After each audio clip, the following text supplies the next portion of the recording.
ইসলামী আন্দোলন বাংলাদেশ 40 বছরে যা করে দেখাতে পারেনি মাওলানা মামুনুল হক সাহেবের খেলাফত মজলিস অল্প সময়ের মধ্যে তা করে দেখিয়েছে। যে কারণে ইসলামী আন্দোলন বাংলাদেশের সিনিয়র নায়েবে আমির আল্লামা মুফতি সৈয়দ মোহাম্মদ ফাইজুল করিম হুজুর শাইখে চরমোনাই মাওলানা মামুনুল হক সাহেবকে নিয়ে হিংসা করছে। প্রাণপ্রিয় ভাই ও বন্ধুরা, আসুন আগে খেলাফত মজলিসের এক অনুসারীর মুখ থেকে সেই কথাগুলোকে শুনে আসি। সে কি ব্যাখ্যা এখানে দাঁড় করিয়েছে, মাওলানা মামুনুল হক সাহেব কিভাবে ইসলামী আন্দোলন বাংলাদেশ থেকে এত পরিমাণে এগিয়ে গিয়েছে আবার অল্প সময়ের মধ্যে, যা ইসলামী আন্দোলন বাংলাদেশ 40 বছরের মধ্যেও আগাতে পারেনি। আসুন তাহলে সেই ভিডিওটা এক পলক দেখে আসি।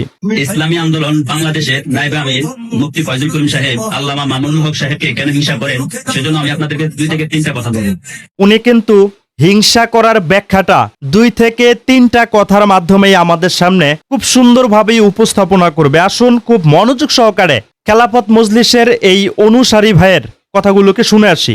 সে কি 2-3টা কথা বলে ইসলামী আন্দোলন বাংলাদেশের সিনিয়র নায়েবে আমির আল্লামা মুফতি সৈয়দ মোহাম্মদ ফাইজুল করিম হুজুর শাইখে চরমোনাই কেন মাওলানা মামুনুল হক সাহেবকে হিংসা করে, তার ব্যাখ্যা এখানে সে দাঁড় করাচ্ছে। 1 নম্বর কথা হচ্ছে, আল্লামা মামুনুল হক সাহেব বাংলাদেশের 300 আসনের ভিতরে 300 আসনেই প্রার্থী ঘোষণা করছে, যেটা ইসলামী আন্দোলন 40 বছরে পারে নাই। হ্যাঁ, 1 নাম্বার পয়েন্ট, মাওলানা মামুনুল হক সাহেব 300 আসনের মধ্যেই তিনি প্রার্থী ঘোষণা করেছে।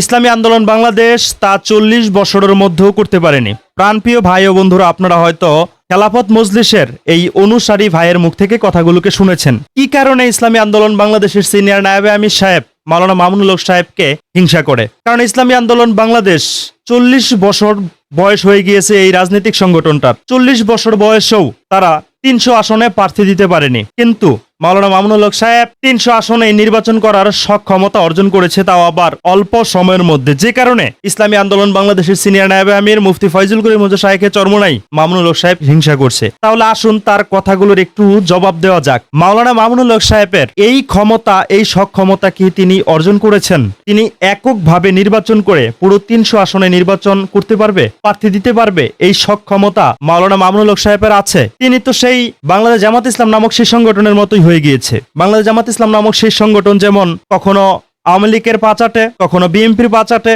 কখনো জাতীয় পার্টির পাচাটে, কখনো এনসিপির পাচাটে, তো মাওলানা মামুনুল হক সাহেবের সংগঠন খেলাফত মজলিস এটাও তো চাটাচাটি করেই 300 আসনের মধ্যে প্রার্থী দিতে পারছে। সে তো এককভাবে দিতে পারছে না, তাদের জোট দিতে পারছে। কথাটা বুঝতে হবে, চাটাচাটি করে নিজেদের দক্ষ যোগ্যতা ক্ষমতায় দিতে পারছে না। কথাটা আগে এখানে বুঝতে হবে। কত হ্যাডাম আছে তোমাদের, তোমরা এককভাবে 300 আসনে প্রার্থী দিয়ে দেখাও, আমরা দেখতে চাই তোমাদের হ্যাডামটা কত আর তোমরা কতগুলো ভোট পাও। আগে হ্যাডাম রেখে তারপরে কথা বলো। তোমরা তো চাটকতা করে চাটাচাটি করে তোমাদের জোট 300 আসনে প্রার্থী দিচ্ছে, তোমরা তো এককভাবে খেলাফত মজলিস পারছে না। আর এটা কখনো পারবে কিনা এটাও একটা প্রশ্নের ব্যাপার হয়ে দাঁড়িয়েছে। 2 নম্বর হচ্ছে, শাইখুল হাদিস আল্লামা মামুনুল হক সাহেবের 3 জন প্রতিনিধি এই 3 বছরের ভিতরে সংসদের ভিতরে ঢুকে গেছে, সেটা ইসলামী আন্দোলন চরমোনাই সেটা 40 বছরে পারেন। হ্যাঁ, উনি দ্বিতীয় পয়েন্ট নিয়ে কথা বলেছে। ইসলামী আন্দোলন বাংলাদেশ 40 বছরের মধ্যেও সংসদের মধ্যে 3 জন প্রার্থী পাঠাতে পারেনি, কিন্তু খেলাফত মজলিস খুব অল্প সময়ের মধ্যে 3 জন প্রার্থী সংসদের মধ্যে পাঠিয়ে দিয়েছে। আসলে কিভাবে পাঠিয়েছে, এটা কিন্তু সবচাইতে বড় বিষয়। আপনারা হয়তো জেনে থাকবেন, বাংলাদেশ জামাত ইসলাম নামক সেই সংগঠন অতীতে 20 থেকে 22টির উপরে কখনোই তারা সংসদে কোনো প্রার্থী নিতে পারেনি, সংসদে কোনো সংসদ সদস্য বানাতে পারেনি, কিন্তু এবার 68 জন সংসদে গিয়েছে। কিভাবে গিয়েছে আপনারা হয়তো জেনে থাকবেন, বাংলাদেশ জামাত ইসলাম নামক সেই সংগঠন দীর্ঘ 23 বছর বিএনপির পা চেটেছে, বিএনপির চাটকতা করেছে, দালালি করেছে। সেই সুবাদে আওয়ামী লীগ বাংলাদেশে না থাকার কারণে, আওয়ামী লীগকে বাংলাদেশ থেকে বিতাড়িত করার কারণে বিরোধী দলে রাখার জন্য বাংলাদেশ জামাত ইসলাম নামক সেই সংগঠনটাকে কৌশল করে সমঝোতার মাধ্যমে তাদেরকে বিরোধী দলের মধ্যে রেখেছে, 68 জন সংসদ সদস্য দিয়েছে। আর সেই বিরোধী দলের সাথে জোটে থাকার কারণে মাওলানা মামুনুল হক সাহেবের সংগঠন সেই 11 দলীয় জোটে থাকার কারণে কিন্তু তাদেরকেও 3 জনকে সংসদে দেখা যাচ্ছে। ওই যে চাটকতা করেছে, দীর্ঘদিন চাটকতা করেছে বাংলাদেশ জামাত ইসলাম নামক সেই সংগঠন, সেই চাটকা সংগঠনের সাথে খেলাফত মজলিস থাকার কারণে তাদের বাতাসে বাতাসে তাদের 3 জন সংসদ সদস্য সংসদের মধ্যে আছে, কিন্তু নিজস্ব বলে, নিজস্ব শক্তিতে, নিজস্ব ভোট প্রদান করার মাধ্যমে তারা কিন্তু সংসদে যেতে পারেনি। মাওলানা মামুনুল হক সাহেবের এত ঢাকঢোল, তিনি তো সংসদে যেতে পারেননি, অথচ ওনার অনুসারীরা সংসদে গিয়েছে। তার মানেটা কি? মানে চাটকতা করার কারণে তিনজনকে সংসদে নিয়েছে। যে তিনজনকে সংসদে নিয়েছে, এতে জামাতের কোনো প্রবলেম হবে না। মাওলানা মামুনুল হক সাহেব সংসদে গেলে জামাতের প্রবলেম হতো, সে কারণে জামাত মাওলানা মামুনুল হক সাহেবকে যেতে দেয়নি। এটা স্পষ্ট আর ক্লিয়ার কথা। নির্বাচন করার মাধ্যমে সঠিকভাবে তারা কিন্তু কেউ সংসদে যেতে পারেনি। এই যে খেলাফত মজলিসের তিনজন গিয়েছে, তারা কিন্তু ভোটের মাধ্যমে নির্বাচনে যায়নি, সংসদে যায়নি। তারা চাটকতা করার মাধ্যমে, জামাতের চাটকতা করার কারণে জামাতের সঙ্গে তাদেরকেও তিনজনকে সংসদে নিয়েছে। এটাই সত্যিকার অর্থে তারা নির্বাচন করে কখনোই তিনজন সংসদে যেতে পারেনি। আর যদি পেরে থাকে আগামী নির্বাচনে এককভাবে নির্বাচন করে তারা সংসদে কয়জন পাঠায়, এটা দেখব। চাটকতা করতে করতে তো অভ্যাস হয়ে গিয়েছে বাংলাদেশ জামাত ইসলাম নামক সেই সংগঠনের মতো।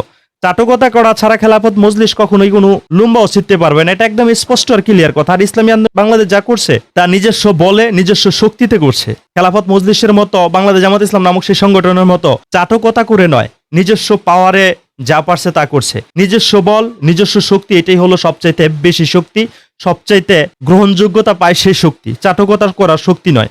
3 নাম্বার হচ্ছে পৃথিবীর হেভিউড শক্তিশালী 10টি রাষ্ট্রের প্রতিনিধি পররাষ্ট্রমন্ত্রী আল্লামা মামুনুল হক সাহেবের সাথে সাক্ষাৎ করেছেন, দেখা করেছেন। এইবার হলো সবচাইতে মূল পয়েন্ট। বিশ্বের সবচাইতে শক্তিধর 10টি রাষ্ট্রের প্রতিনিধি মাওলানা মামুনুল হক সাহেবের সাথে দেখা করেছে। বিশ্বের 10টি শক্তিশালীধর রাষ্ট্রগুলো বুঝে গিয়েছে মাওলানা মামুনুল হক সাহেব একটা রাজনৈতিক সংগঠন, গণতান্ত্রিক রাজনৈতিক সংগঠন, সেই ইসলামিক কোনো সংগঠন না। আর যেই 10টা রাষ্ট্র থেকে তার সাথে দেখা করে গিয়েছে সেগুলো কি ইসলামিক সংগঠন কিনা আগে এটা বুঝতে হবে। এটা আগে বুঝতে হবে। যে কারণে রাজনৈতিক সংগঠন হিসাবেই কিন্তু তাকে প্রাধান্য দেওয়া হয়েছে, তার সাথে দেখা করা হয়েছে। মাওলানা মামুনুল হক সাহেব তিনি কিন্তু বারবার স্পষ্ট আর প্রমাণ করেছেন যে আমরা কোনো ইসলামিক সংগঠন না। আল্লাহ পাক রব্বুল আলামিনের ফরজ বিধান পদ্মা মাওলানা মামুনুল হক সাহেব কিন্তু মানেননি। টকশোর মধ্যে গিয়ে কিন্তু বেগানা বেপর্দা মহিলাদের সাথে টকশো করেছে। এটা কিন্তু মিডিয়ার মধ্যে দেখিয়েছে, প্রমাণ করেছে যে আমরা কোনো ইসলামিক সংগঠন না। আমাদের এই লেবাস হচ্ছে শিরি, ইসলাম হচ্ছে আমাদের শিরি। বাংলাদেশে যেহেতু 90% মানুষ মুসলমান, 92% মানুষ মুসলমান, সবার ভিতরে একটা ইসলামিক চিন্তা ভাবনা কাজ করে, তো সেটাকে পুঁজি বানিয়ে মাওলানা মামুনুল হক সাহেব ইসলামকে শিরি বানিয়ে ক্ষমতায় যাওয়ার চেষ্টা করছে। এটা তো একটা ছোট বাচ্চারাও বুঝতে পারবে। ইসলামে তো পর্দা করা ফরজ, কিন্তু মাওলানা মামুনুল হক সাহেব তো পর্দা করছে না, অহরহ বেপর্দা ভাবে চলছে। এটা বাইরের রাষ্ট্রগুলোকে দেখাচ্ছে যে দেখুন এই লেবাসটা যেটা দেখতে পাচ্ছেন এটা হচ্ছে আমার নির্বাচনীয় কিংবা রাজনৈতিক ফায়দা লুটার কারণে এই লেবাসটা আছে। আমি যদিও আলেম, কিন্তু সত্যিকার অর্থ আমি ইসলামকে বিশ্বাস করি না, মনে প্রাণে মানি না। আমলে মানি, কিন্তু রাজনৈতিক ভাবে আমিও মনে করি যে রাজনৈতিক ভাবে ইসলাম ক্ষমতায় আসবে না। ইসলাম ক্ষমতায় আসলে রাজনৈতিক ভাবে কোনো ফায়দা লুটতে পারবে না। সে কারণেই কিন্তু মূলত বাইরের রাষ্ট্রগুলোকে এই বেগানা বেপর্দাশীল ভাবে হয়ে মানুষকে দেখাচ্ছে যে দেখেন আমাকে আপনারা কেউ কিন্তু ইসলামিক সংগঠন ভাববেন না, আমি কিন্তু রাজনৈতিক সংগঠন। মানুষের চোখের মধ্যে ধুলা দিচ্ছি, এটা একটা নির্বাচনের কৌশল, এটাই দেখাচ্ছে। এটা তো সাধারণ থেকে সাধারণ মানুষরাও বুঝবে। আর এটা বাইরের রাষ্ট্রগুলো যখন দেখতে পেয়েছে, বুঝতে পেরেছে আসলে মাওলানা মামুনুল হক সাহেব লেবাজে যদিও দেখা যায় মোল্লা মৌলবীর মতো, আসলে সে বাস্তব অর্থে মোল্লা মৌলবী কিংবা ইসলামিক রাজনীতিতে বিশ্বাসী না। তিনি গণতান্ত্রিক রাজনীতিতে বিশ্বাসী, তিনি ক্ষমতাতে বিশ্বাসী। যে কারণে আল্লাহ পাক রব্বুল আলামিনের ফরজ বিধান পদ্মাগুলোকে মানছে না, অহরহর বেপর্দা ভাবে তিনি চলাফেরা করছেন। যে কারণে তিনি সংসদে যেতে পারছেন, বিভিন্ন রাষ্ট্র থেকে এসে তার সাথে কথা বলছে, রাজনৈতিক কারণে, ইসলামের কারণে কিন্তু না। যেটা ইসলামী আন্দোলন চরমনায় 40 বছরে পারেনি। এবং বর্তমানে ইবনে শাইখুল হাদিস আল্লামা মামুনুল হক সাহেব বাংলাদেশের যে কোনো প্রান্তে প্রোগ্রামে যাচ্ছে, শত শত যুবকরা বাংলাদেশ খেলাফত মজলিসের সাথে যোগদান করতেছে। এই যে একটা মিথ্যাচার করলো মাওলানা মামুনুল হক সাহেব, যেখানে যাচ্ছে শত শত যুবকরা খেলাফত মজলিসের মধ্যে যোগদান করছে, সে কারণেই তো খেলাফত মজলিস থেকে জামাতে গিয়ে যোগদান করছে, খেলাফত মজলিস থেকে ইসলামী আন্দোলন বাংলাদেশের মধ্যে চলে আসছে। সাধারণ মানুষও বুঝে গিয়েছে খেলাফত মজলিস হচ্ছে একটা অন্যের উপর নির্ভর করে চলে একটা সংগঠন, রাজনৈতিক সংগঠন, একটা দুর্বল সংগঠন। তারা কিনা চাটকতা করছে জামাতে ইসলামের চাটকতা করে তারা এবার 3 জন সংসদে গিয়েছে। আবার জামাত চাটকতা করছে, মনে করেন যে বিএনপি জামাতকে এতগুলো আসন দিয়েছে, জামাত আবার সেখান থেকে খেলাফত মজলিসকে 3টা দিয়েছে। এটা স্পষ্ট আর ক্লিয়ার কথা। আর বিভিন্ন জায়গায় যে লোক সেখানে গিয়ে যোগদান করছে, আসলে বিষয়টা এমন না। এটা হলো একটা নাটকীয় সিস্টেম। জামাতের মধ্যে খেলাফত মজলিসের মধ্যে যোগ দেওয়ার তো আমি কিছু দেখতে পাচ্ছি না। কে যোগ দিবে সেখানে? জামাত থেকে গিয়ে সেখানে যোগ দিবে? ইসলামী আন্দোলন বাংলাদেশ থেকে সেখানে গিয়ে যোগ দিবে না কি? সেখানে যারা যোগদান করছে সেগুলো হচ্ছে বাংলাদেশ জামাত ইসলাম নামক সেই সংগঠনের কর্মীরা, তারাই দেখাচ্ছে, মিডিয়ার মধ্যে একটা হাইপ উঠাচ্ছে, সত্যিকার অর্থে কিছু না, যোগদান করছে না, এটা দেখাচ্ছে মানুষকে যোগদান করলাম, আসলে যোগদান করেনি, এটা দেখানো হচ্ছে যে যোগদান করেছে, এটা নাটক। মানে মুসলমান আবারও হিন্দু সেজে মুসলমান হচ্ছে, খেলাফত মজলিসেরই অনুসারী আবারও নতুন করে খেলাফত মজলিসের মধ্যে গিয়ে যোগদান করছে, বাংলাদেশ জামাত ইসলাম নামক সেই সংগঠনের অনুসারী মানুষকে দেখিয়ে দেখে খেলাফত মজলিসের মধ্যে গিয়ে যোগদান করছে, কিন্তু ঘুরে ফিরে বাংলাদেশ জামাত ইসলাম নামক সেই সংগঠনের মধ্যেই আছে। এই জিনিসটা বুঝার ক্ষমতা খেলাফত মজলিসের অনুসারীদের মধ্যেও নেই। বাংলাদেশ জামাত ইসলাম নামক সেই সংগঠন তো মিথ্যা দিয়ে ভরা, তারাও তো সেই একই রাস্তায় হাঁটছে, তাদের সাথে হাঁটতে হাঁটতে চলতে চলতে খেলাফত মজলিসের চিন্তা ভাবনা সবকিছু একরকম হয়ে গিয়েছে। আমার কথা হচ্ছে ভাই, তোমাদের কত পরিমাণে হারান আছে, তোমাদের কতটা দম আছে, তোমরা এককভাবে মাঠে লড়ো, দেখি তোমাদের কতটা দম আছে। তোমাদের সংগঠনের মধ্যে তো মাদ্রাসার কিছু ছাত্র, কিছু ওলামাই কেরাম আছে, এছাড়া সাধারণ মানুষকে তো তোমরা তোমাদের সংগঠনের মধ্যে নিতে পারোনি। যদিও দুই একটা সাধারণ মানুষ গিয়েছে মাওলানা মামুনুল হক সাহেবের সেই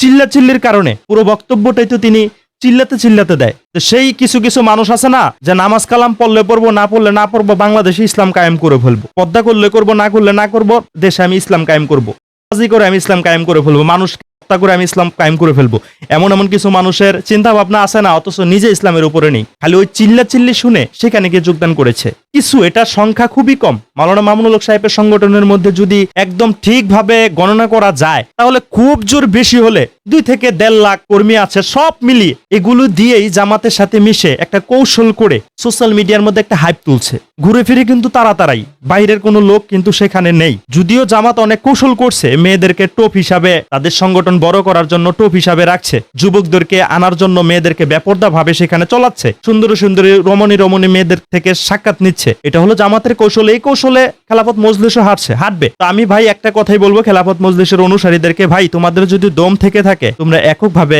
কিছু করে দেখাও, কারো চাটকতা চামচামি করে নয়। ইসলামী আন্দোলন বাংলাদেশে যা করছে এককভাবে করছে। উনারা তো এই যে এত জালিয়াতি হলো, এত জালিয়াতি হওয়ার পরেও কিন্তু ইসলামী আন্দোলন বাংলাদেশ 22 লক্ষের উপরে ভোট পেয়েছে। তোমরা কতটা ভোট পেয়েছো? জালিয়াতি করার পরও 22 লক্ষ ভোট দেখানো হয়েছে, 2.70%। ইসলামী আন্দোলন বাংলাদেশ তার থেকেও বেশি পেয়েছে, কমপক্ষে 50 লক্ষ ভোট পেয়েছে। যেন বাহিরের রাষ্ট্র না বুঝে যে বাংলাদেশের মানুষ ইসলামী মূল্যবোধে বিশ্বাসী, শরিয়া আইনে বিশ্বাসী, সেটা বাইরের রাষ্ট্রে দেখানোর জন্য মূলত ইসলামী আন্দোলন বাংলাদেশের ভোট ব্যবস্থাটাকে কমিয়ে দেখানো হয়েছে। কিংবা ইসলামী আন্দোলন বাংলাদেশের প্রার্থীদেরকে সংসদে নেওয়া হয়নি। অনেকেই সংসদে যাওয়ার মতো ভোট পেয়েছে, অনেকেই সংসদে যাওয়ার উপযুক্ত ছিল, তারা জয়লাভ করেছে, কিন্তু তাদেরকে প্রার্থী ঘোষণা করা হয়নি। এটা বাংলাদেশের সমঝোতার যে একটা ব্যাপার ছিল, যেভাবে সমঝোতা করে জামাতকে ক্ষমতায় নিয়েছে, খেলাফত মজলিসের 3 জনকে নিয়েছে, কথা স্পষ্ট আর ক্লিয়ার। তোমাদের যদি দম থেকে থাকে, তোমার যদি হাডাম থেকে থাকে, তোমরা নিজস্ব শক্তি দিয়ে কিছু করে দেখাও, চামচামি আর চাটকতা করে না, দালালি করে না। ইসলামী আন্দোলন বাংলাদেশে যা করছে, নিজস্ব বলে, নিজস্ব শক্তি দিয়ে মাঠে ময়দানে লড়াই করছে, নিজস্ব শক্তির জ্বালান দিচ্ছে। ইসলামী আন্দোলন বাংলাদেশ এককভাবেই করছে, কারো উপর ভর করে নয়, নিজস্ব শক্তি দিয়ে সবকিছু করছে। তোমাদের যদি হাডান থেকে থাকে, কারো চাটকতা করা ছাড়া, দালালি করা ছাড়া তোমরা মাঠে ময়দানে লড়ে দেখাও, তোমাদের কাছ থেকে সেটা দেখতে পাচ্ছি। ইসলামী আন্দোলন বাংলাদেশ তোমাদেরকে নিয়ে হিংসা করছে না, তোমরা বরঞ্চ ইসলামী আন্দোলন বাংলাদেশকে নিয়ে এই সমস্ত উল্টাপাল্টা কথা বলে টাইমলাইনে থাকার চেষ্টা করছো, এটা আমরা বুঝতে পারছি। তোমরাও যে বর্তমান জামাতের রাস্তায় হাঁটছো, জামাতের দেখানো কৌশলগুলোকে প্রয়োগ করছো, এটা আমরা বুঝতে পারছি। তোমরা কৌশল অবলম্বন করো, কোনো লাভ নেই, কিন্তু তোমরা তো ইসলামিক সংগঠন না, এটা হলো স্পষ্ট কথা। জামাত যেমন ইসলামিক সংগঠন, তোমরাও ঠিক তেমন ইসলামিক সংগঠন। যারা পদ্মা মানে না, যে সংগঠনের প্রধান আমির মেয়েদের দিকে হা করে তাকিয়ে থেকে টকশো করে, সেটা আবার কিসের ইসলামিক সংগঠন? আমিরই তো ঠিক নেই।